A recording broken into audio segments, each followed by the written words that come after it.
All right, good afternoon and welcome to the House Environment Committee. We are going to walk through some language on S-124 with our legislative council. Although first, Michael, maybe since our Ways and Means Committee just considered two of our bills, perhaps you could let us know how that went, both the stormwater bill and this one. On the stormwater bill, they had it in their possession. They took a vote 11. No, it wasn't 11. It was 10-0-1. It was 902. Oh, that's right. Representative Higley wasn't there as well. So Representative Kimball, Representative Higley there, and everyone else voted to approve. On 124, they just wanted me to give them an informal overview of the revenue aspects. I just talked to them about how the permit fee for the large farm, they will not be paying two permit fees, even though they may be required to get two permits. They're required to get a large CAFO permit. They will just be paying that fee to A&R under the Environmental Permit Fund. Similarly, but not the same, if a current MFO is required to get a CAFO permit, they will no longer need to get an MFO permit. They'll need to get a CAFO permit, and they'll pay their $1,500 to A&R instead of Agency of Ag. James has the fiscal note that he was walking them through when I left.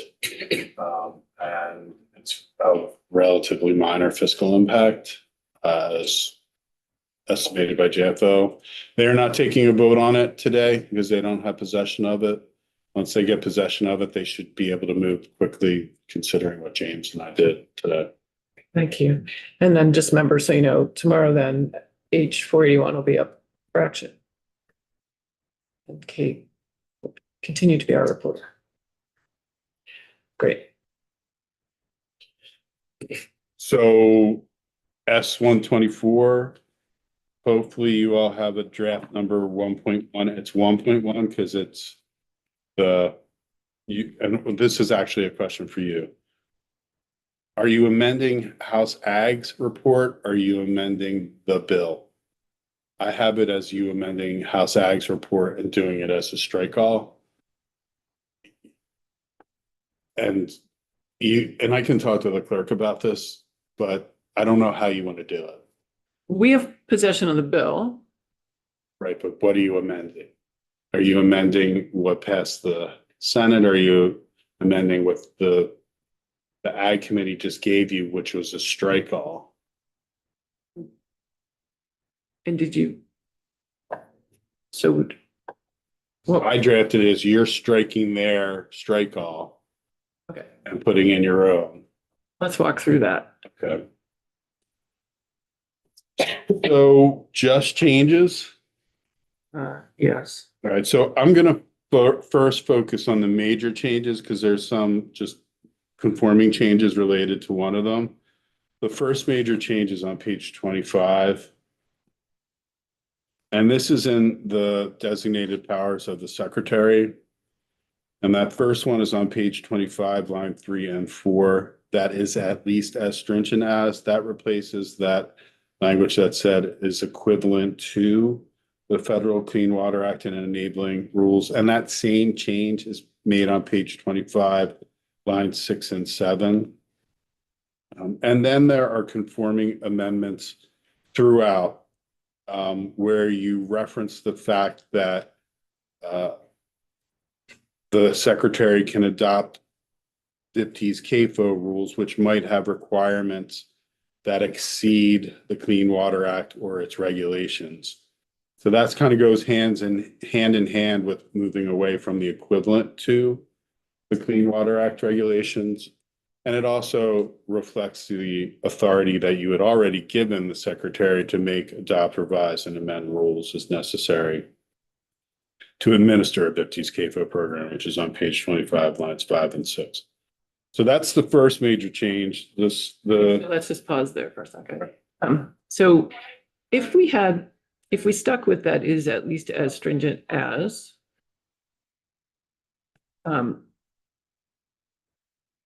doesn't that, and we've just told them to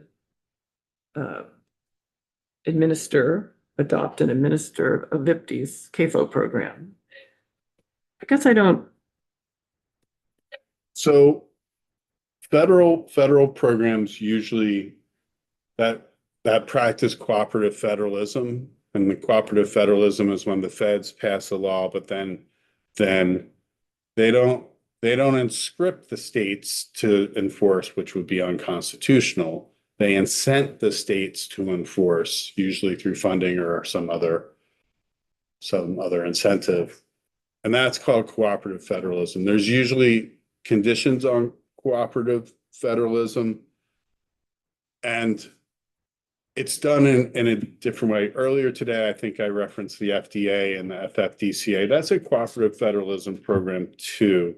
But states can't be any more stringent, can't do anything different from the FDA, or else it's preempted. That's not how most environmental programs work. Most environmental programs say the state, in order to have that cooperative federalist program, has to do this as a minimum, but there's no restriction on them doing more than the minimum. There are a couple of programs out there, FIFRA's pesticide label, a couple of different RCRA programs that say, no, you can't do anything more than what the feds tell you. But most environmental cooperative federalism environmental programs, it's like, you have to do this as the minimum, but you can do more. And they do that because EPA usually retains some oversight over the program. And in RCRA and CERCLA, it's called override authority. They can override whatever the state is doing. In Clean Water Act, it's that delegation review that you're looking at right now in this program. In Clean Air Act, it's the SIP review, the State Implementation Plan review, and they can tell you what to do or not to do if they don't like it. So you have that cooperative, meet the minimum, you can do more, but we're going to look over your shoulder to make sure you're doing it the way that we want you to do it. That's how things work for state environmental programs. Okay, so one of our concerns, I think there's concerns on two sides of this conversation. So one of them is if things are significantly watered down at the federal level, that we maintain at least where we are today in terms of our protections. But if things got really different at the federal level, at the end of the day, we, as long as we're part of a state in this union, have to defer to federal law anyway. So if they could, if they really wanted to, they could say, but it would take an act of Congress, I assume, to change the Clean Water Act presumption that that's a floor and not a ceiling, right? So it would take an act of Congress to do that. Yeah, That could happen. right. But in meantime, I think we're concerned about executive orders that seem to come out pretty regularly, upsetting our apple cart here in Vermont. So is there something we can do in this bill to establish that consistency or that stability? I don't think it's in this bill. It's in 319 and 397 that if what is referenced in statute or rule right now changes to the point where the state wouldn't be able to implement a program underneath the new standards, that the state's going to continue with the standard as it was incorporated by reference at the time it was incorporated by reference.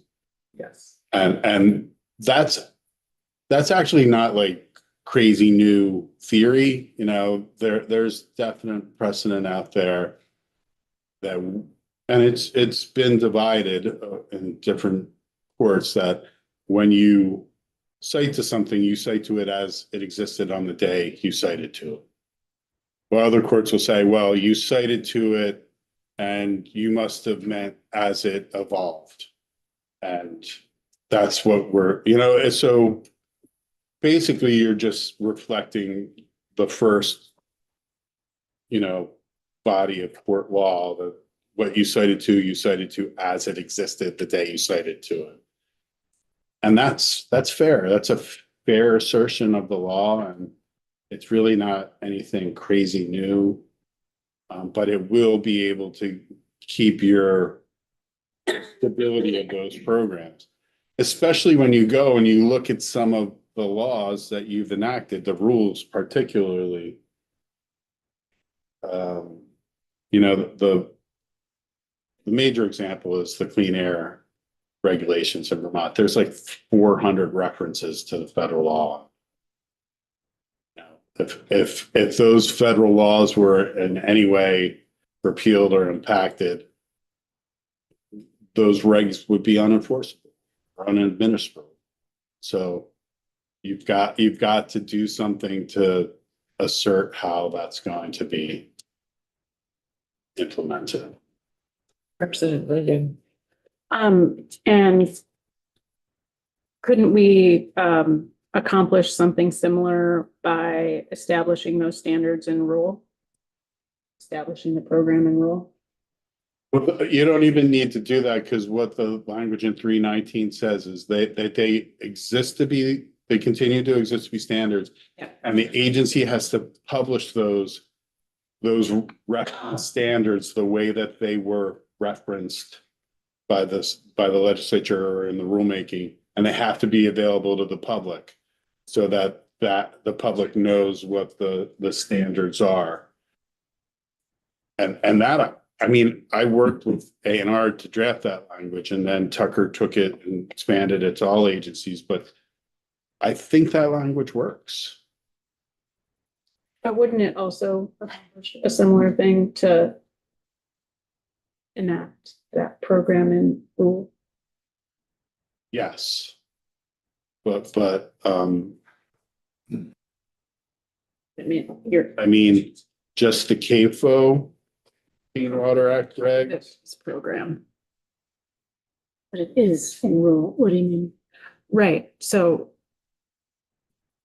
if we refer to the VIPTES CAFO program and it has rules that are not the federal rules, then we have enacted a program that is substantively like equivalent to.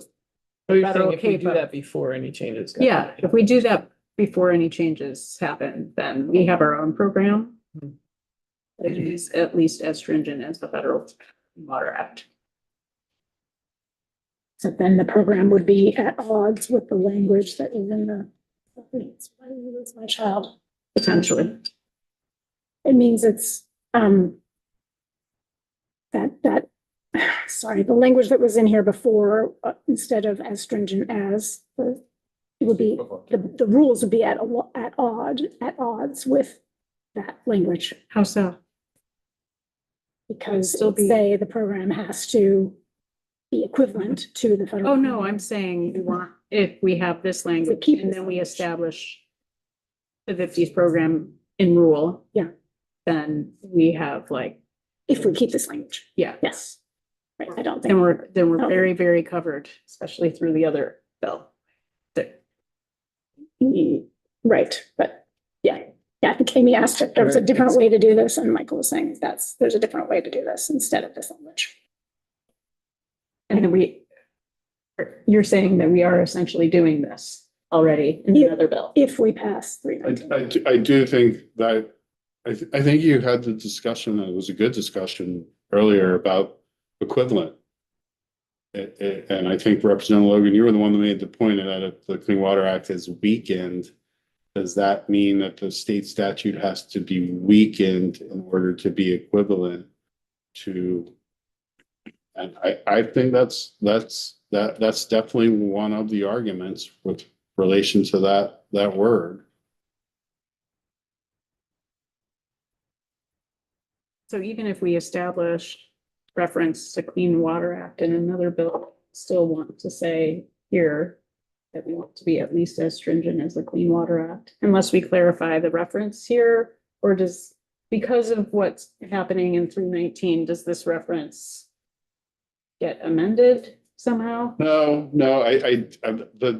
what's happening in 319 isn't really changing the discussion about that word or the whatever phrase you want to set the standard as for the program, what it has to meet.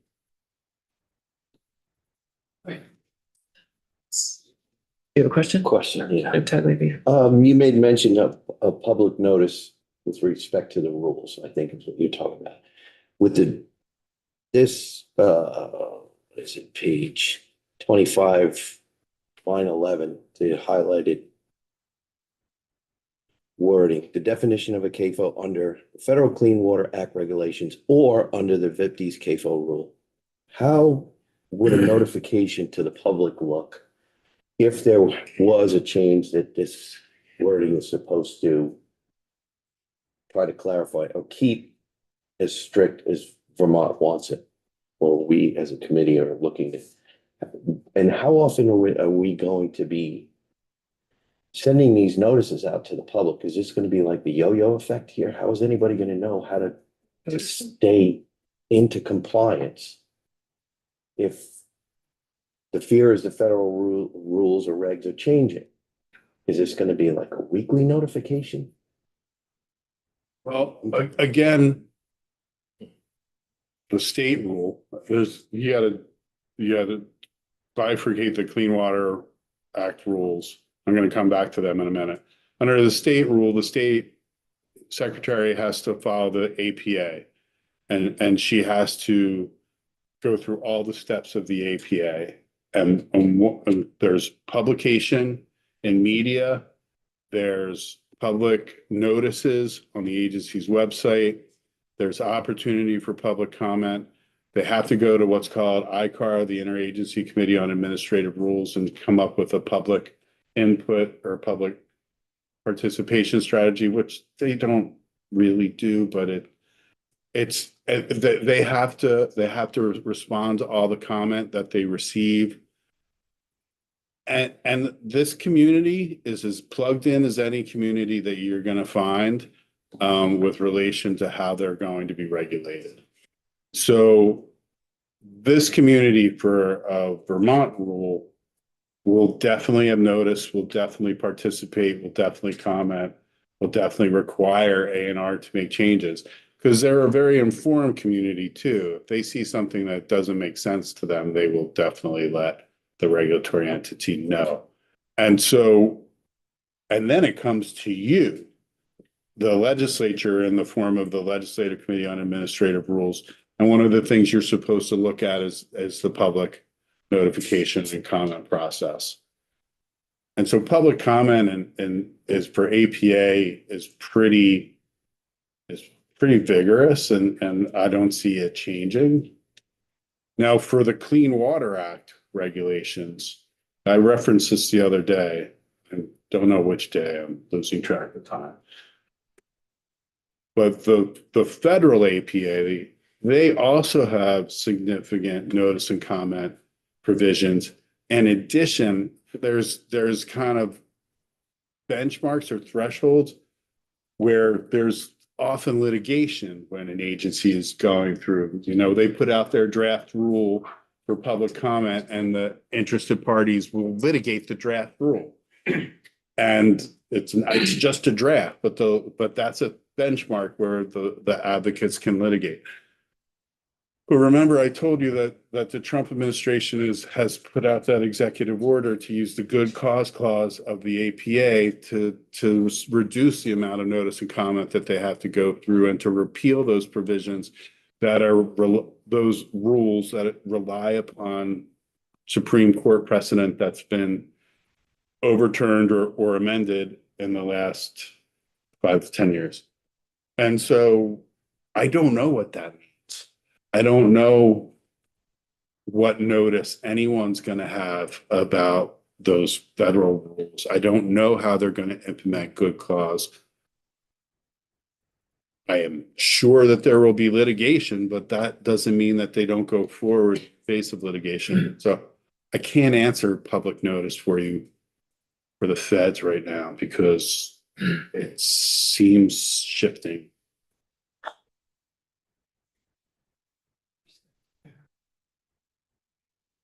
Okay, let's keep going. Oh, Representative Rogan. Well, I guess that's my comment. If we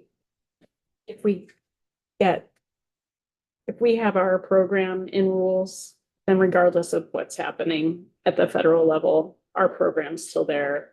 and will be following our Administrative Procedures Act, and things will proceed Hopefully consistent. less chaotically, I think.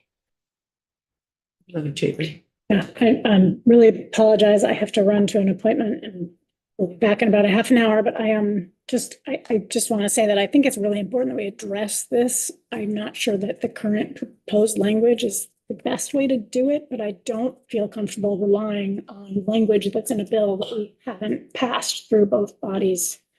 That doesn't make me comfortable, so I just wish we could like adopt some of that language in here specific to this Clean Water Act, and would love to solve this problem in a way that that is focused on setting the parameters of our program to the current federal clean water. Is there a place in here to do that, Michael? Do kind of what you're doing with 319 for the Clean Water Act? Yeah. I would do it in session law, but to not in the statute.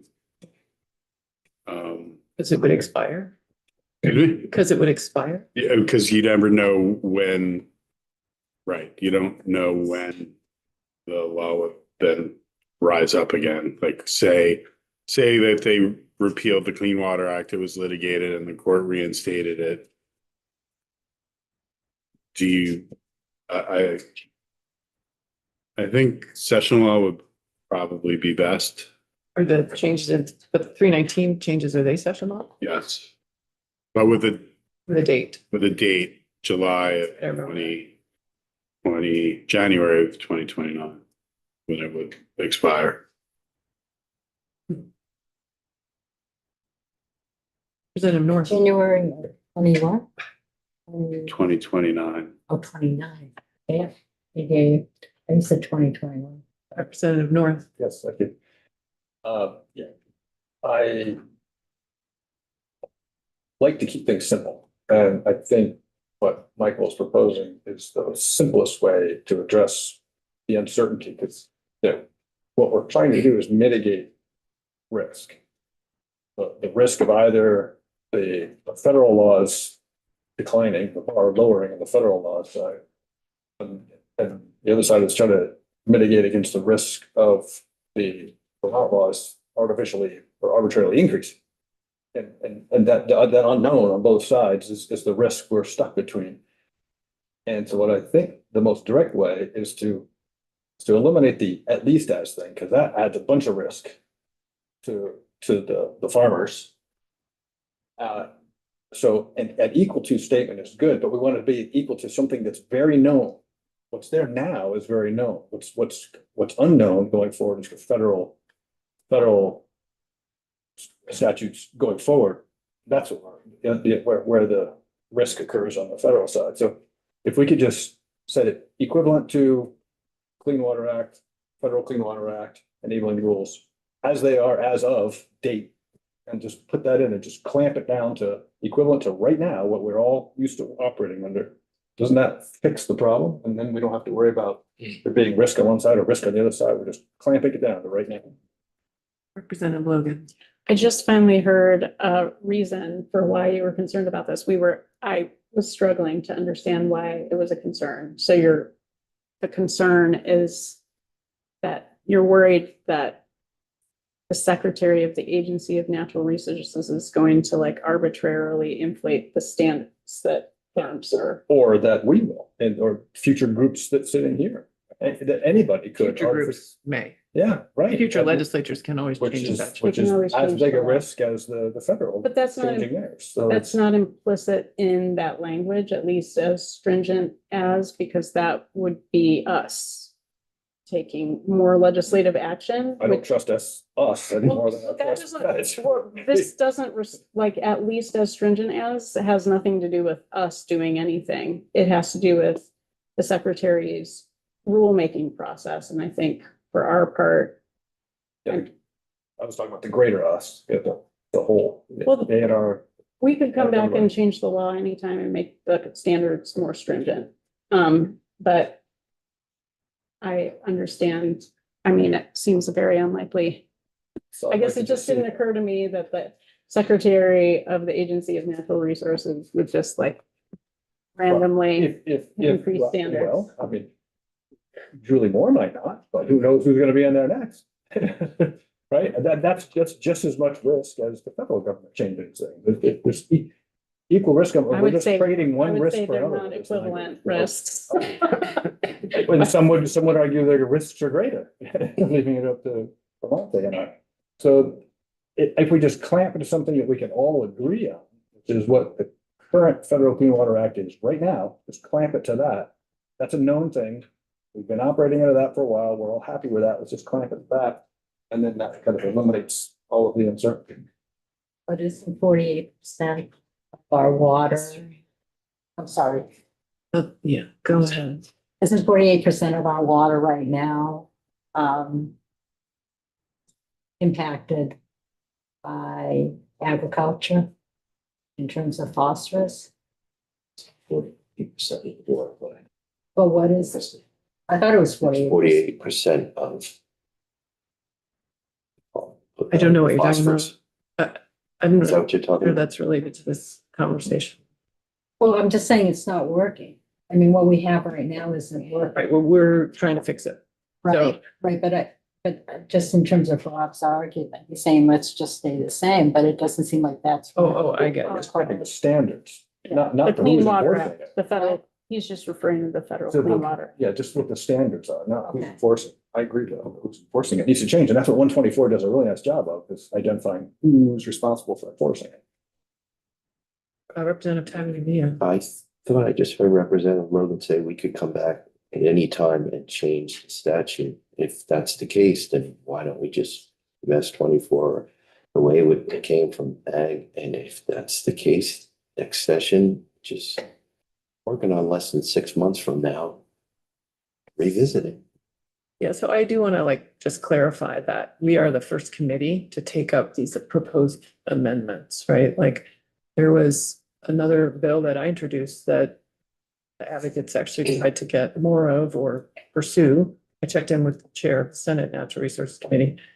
That was frankly more in alignment with some of the directives that we're responding to. So I realize this bill came out with a unanimous vote, but they didn't consider these changes. Where we are now. Could I don't know how much you want me to interject into this and tell me to shut up if you want to tell me to shut up. But could you just say that it complies with the Clean Water Act and its regulations, that instead of it saying that is at least as stringent to, or that is equivalent to, that complies with the Federal Clean Water Act and enabling rules? I think the agency said today that that's what they were seeking, and that they already have authority under the Clean Water Act to adopt more. So if they're just complying with the Federal Clean Water Act, it doesn't have the at least as stringent as, doesn't have equivalent to, and it gives the secretary the rulemaking authority, because she's going to need rulemaking authority. Even if you try to clamp it, she's going to need authority to because something's going to happen. She has to come up with the CAFO permit anyway. She's probably going to need to do administrative rules about how the CAFO permit's going to be implemented, enforced, and applied for. Thank you. I just circled and equivalent to. I think that's a good conversation to have. Complies with. I think. Others. Complies with. That sounds better. If it changes, that's the uncertainty of, the Clean Water Act changing. And we're tied to complying with it. Right, but that, And it could increase. right, Okay. exactly. Because Okay. then it says complies, but she already has authority to do more, and it won't affect your statute as well. Because if your statute already exceeds the compliance standards, you don't need to do anything. Right? No, Logan. where does where is she granted the authority to do more than is required? So you gave her authority on page 25 to make, adopt, revise, and amend rules as necessary to administer a CAFO program. Right now, the equivalent to language could definitely be interpreted to limit that, to do more.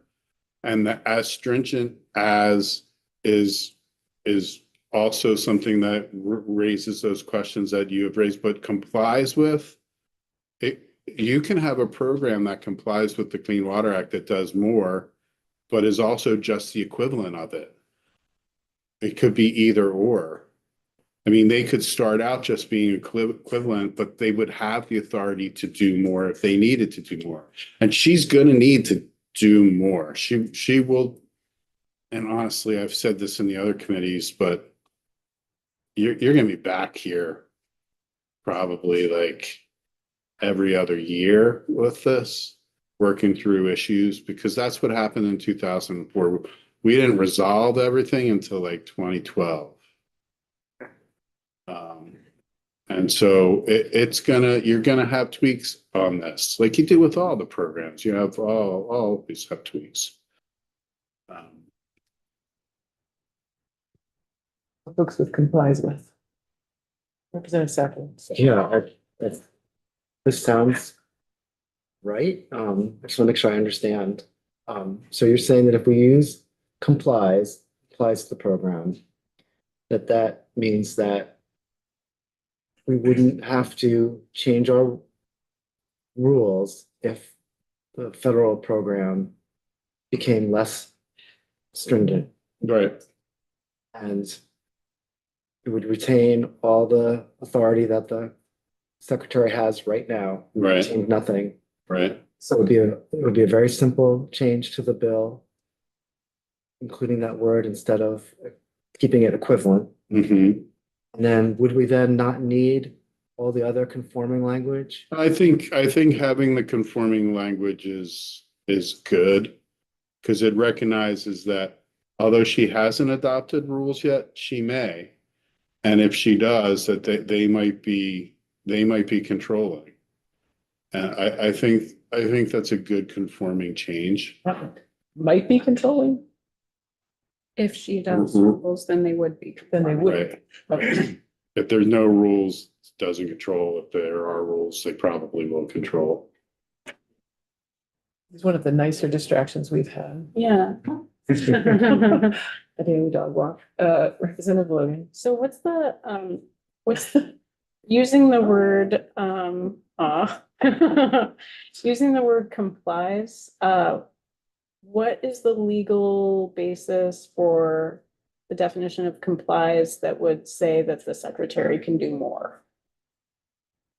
Isn't that federal law that allows? Well, if the feds change their law and say the states can't do more, then the states can't do more. Period.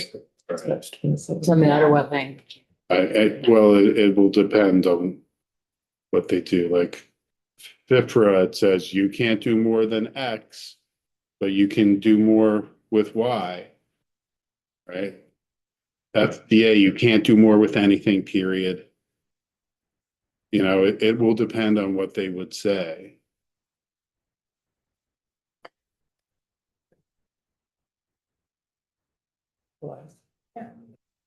Is complies okay with you? Other thoughts on complies? All right, That's what I've heard so far. we'll keep going. Okay, page 30.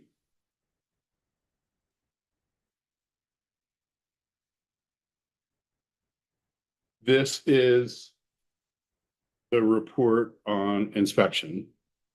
So as part of the report, and the report that being referenced is that stakeholder participation process report, that the secretary shall propose a plan for inspection of animal feeding operations potentially subject to the requirements for a CAFO. The plan shall include a proposal of which AFOs should be subject to inspection, including whether all large farm operations and medium farm operations must be inspected, to determine if a CAFO permit is required.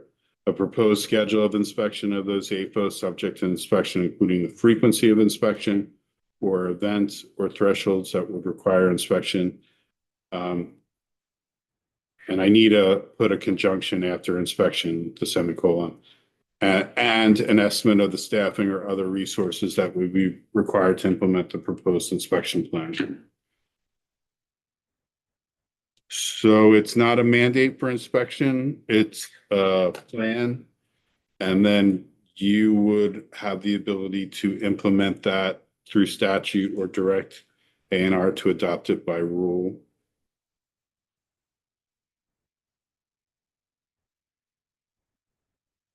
Or you do nothing.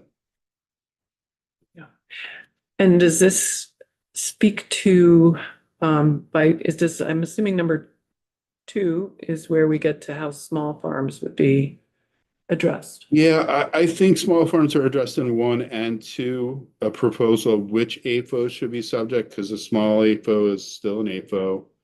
And then a proposed schedule of those AFOs subject to inspection, whether or not to include the small AFOs there. You do have the specific reference to whether all LFOs and MFOs must be inspected to determine if a CAFO permit is required. EPA has kind of already said that, so. And the timeline for this, I mean, one thing we heard from Catherine Guessing was, you know, there are 2 staff, they're going to do a minimum number of inspections of large farms this year. And from that, they're going to learn a lot about what the future holds. So I want to make sure that this report back is timed appropriately.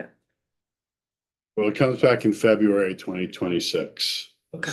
So is that, Sure. That should give them time to have a full field season and figure out. it's a summer season and a fall season. And they'll probably do some inspections in the winter as well. Okay.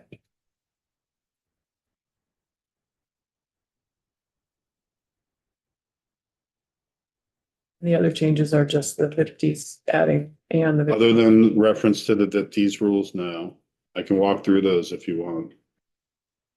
All right. Yeah. Page 7.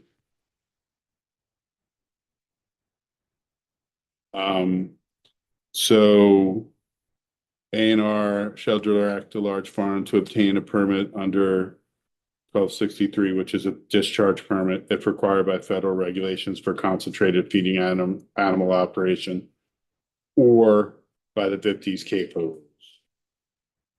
Similarly, page 13. A&R shall direct a medium farm to obtain a permit under 1263 if required by federal regs for CAFOs or by the 50s CAFO rules. Again, similarly, page 15. A&R shall direct the medium or small farm to obtain a permit, et cetera, or by the 50s CAFO rules. Page 22.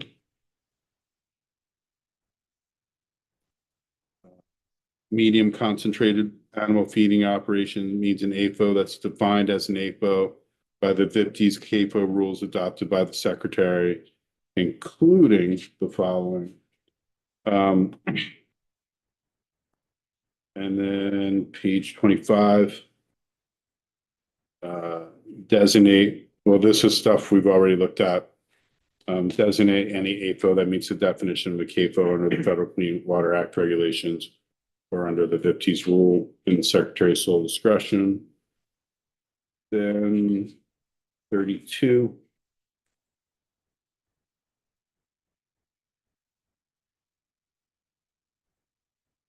Secretary of Natural Resources shall regulate AFOs in accordance with federal requirements and the 50s CAFO rules. Page 35. Again, any person who owns or operates a CAFO that requires a permit under NIPT's regulations or the 50s CAFO rule shall submit an application. Page 37, last one. stormwater runoff from farms in compliance with ag practices adopted by the Secretary of Ag and not subject to the Federal Clean Water Act, its enabling regulations, or the 50s CAFO rules. And that's that.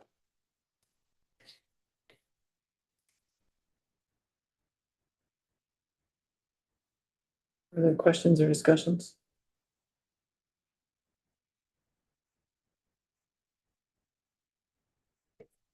We'll be back tomorrow here at 11. Hopefully we'll put a wrap on this then.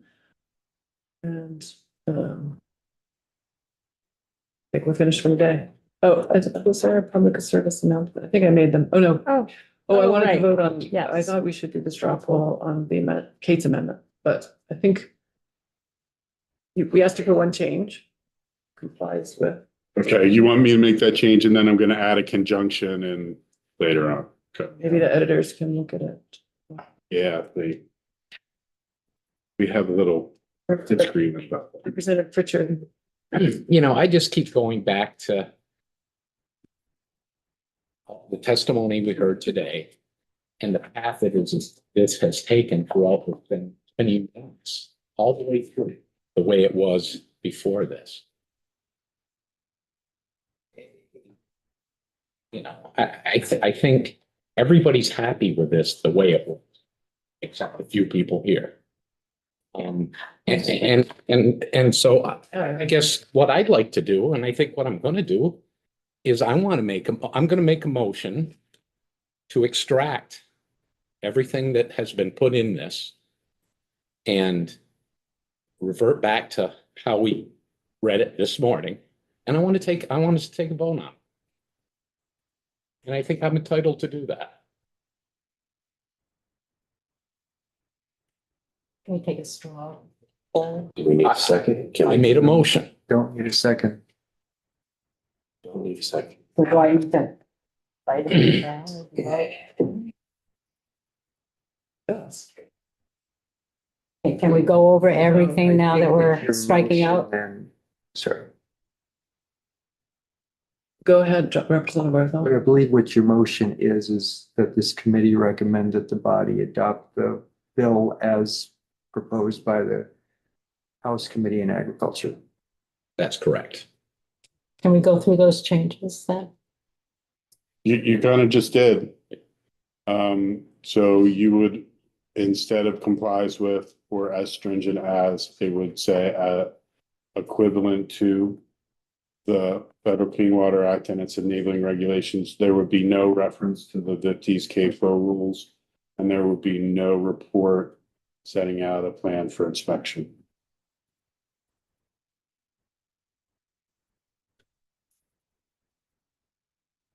Representative Barthel. I have a procedural question. If that motion fails and we go back to discussing this with an amendment and it fails, Yeah. and we're left with, is that a substantial negation to revisit that motion again? Kill the whole conversation. I believe that's what would happen. I don't know the answer. It would be on the House floor. I think it would. You will have to talk to the House clerk about that. Yeah. Substantial negation is something that is nuanced. Yeah. So I guess we'll take a brief recess and talk to the House clerk. Check with her. No, I think I'm gonna probably have her come in and talk to us.